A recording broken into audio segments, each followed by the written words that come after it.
He and his wife Heather, and they do an amazing job. But we're just so grateful for what God does. So Toby, just tell us what happened. Awesome. So I'd like to start the day off with, today is my 17th birthday. And again, like I told the first service, 2 weeks ago, you see me post that it was my 45th birthday. You're still in the two-week window to send my gifts, if you missed. Today is my 17th birthday because 17 years ago today, God changed my life. And I have now officially been sober 17 years today. And I began a true, lifelong relationship and was born again 17 years ago today. So let me give you just a little backstory. And so I had a little bit of a rough childhood. Not bad, but could have been better. My parents so 12 years old, I was prophesied over in a church. Kind of scared me a bit. I really ran from God from that.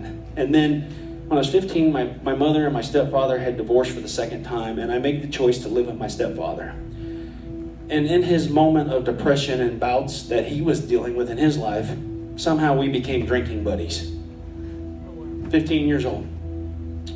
Thank God he has changed his life drastically. He is saved, set free, just on fire for God himself, and it's been that way for many years. But he got there before I did. And so what happened was I got married at 20 years old. We had our first child a few months later. I mean, life happened. And what happened was I moved from Dallas to Little Rock, Arkansas in April of 97. And by September of 97, September just seems to be the month for me, just so you know. September 97, I had walked completely away from God. I had tried, I was trying to do all this stuff, and I just walked away and said, I'm done. A couple years into that lifestyle, I was drinking, I was doing partying, I was doing my thing, but really, a couple years later, it really, really got bad. And so, about that time, there was this goofy commercial on TV in our local town in Cabot, Arkansas, and it was Pastor Kelly Preston. And he's a children's pastor. He's dressed as a clown, and he's in the local doctor's office, and they're doing these spoofs back and forth and goofing and inviting people to church is what they're doing. And so my kids bugged me. And when I say bugged me, they bugged me for 2 years to take them to that church service. 2 years we watched these commercials. So, long story short, I'm going to get to it. So, September 8th, 2001, I woke up that morning, and my son, early Saturday morning, reminded me that I'm taking him to church the next morning because I finally made this promise and it's going to happen. Throughout that day, don't even remember what brought it on. For me, nothing had to bring on drinking. Nothing. Just the day woke and I drank. And I actually was really good at hiding it. Nobody really knew. My wife, my family at the time, they knew, but most people did not know. I was a professional drunk. I could get drunk, hammered, 3 o'clock in the morning, get up at 5 o'clock, go to work. You'd never know. And so, anyhow, this day, throughout the day, I drink a couple fifths of whiskey, a lot of beer along the way, and just finally 3, 4 o'clock in the morning, passed out. So now we are into September 9th. 7:30 in the morning, my son comes knocking on my door. Dad, you promised today. He's about 6 at this point. You promised today you were going to take me to church.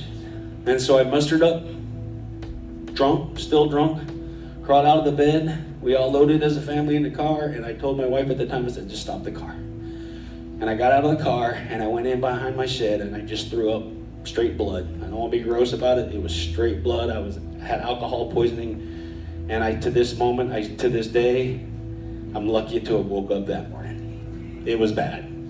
It was bad, but I didn't care anymore. I just didn't care. But what happened next is the most incredible thing. And this, the way I remember the story, I don't know if it's 100% accurate. I just be honest, sometimes God does things into you and you remember it a certain way. This is how I remember it. I walked into the church, dropped my kids off at the kids' church, and walked into the back door, sat on the back pew. We were about halfway into the song, and suddenly God showed up. And in an instant, I went from being completely drunk, reeking of alcohol, to being completely sober and of sound mind. And I hadn't repented. I hadn't done nothing. All I did was showed up and sat on a back pew and let Jesus come in and just take over. And so from that moment, a few moments later, I finally mustered up the energy, and because I couldn't sit in my chair anymore, and I ran to an altar. And I dedicated my life. I said, God, I don't know why I'm here. I don't know why you've done this. I don't know why you saved my life last night. But you brought me here, and either use me or take me. And that was my moment. That was it. And so I didn't get to share this. This is kind of key to where I'm at right now today. Remember the guy who prophesied over me at 12 years old? I'm fulfilling what he prophesied right now in my life, just so you know.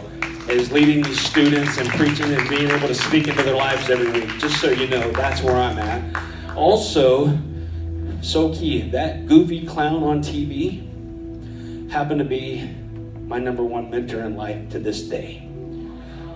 He took me in 6 months after salvation, and he gave me an opportunity to work with children.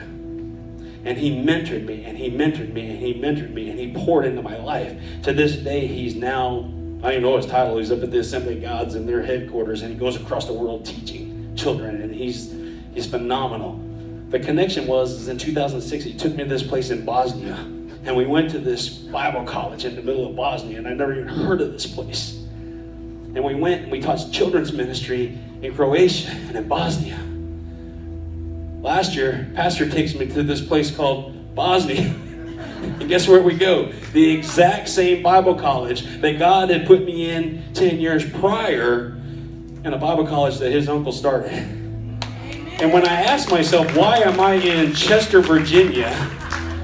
I still to this day don't 100% understand it, other than God ordained a moment in a suddenly moment.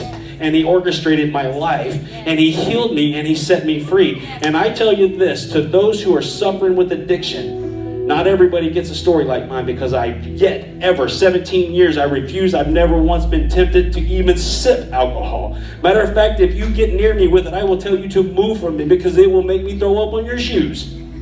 I can't stand it. Some people have to wait for their suddenly. But don't you give up hope on your suddenly. Jesus speaks about suddenlies, and he just shows up and things happen. And that's exactly what happened to me. He showed up and things happened. And today I stand here before you in victory, celebrating my 17th birthday for the second time. Amen? Thank you.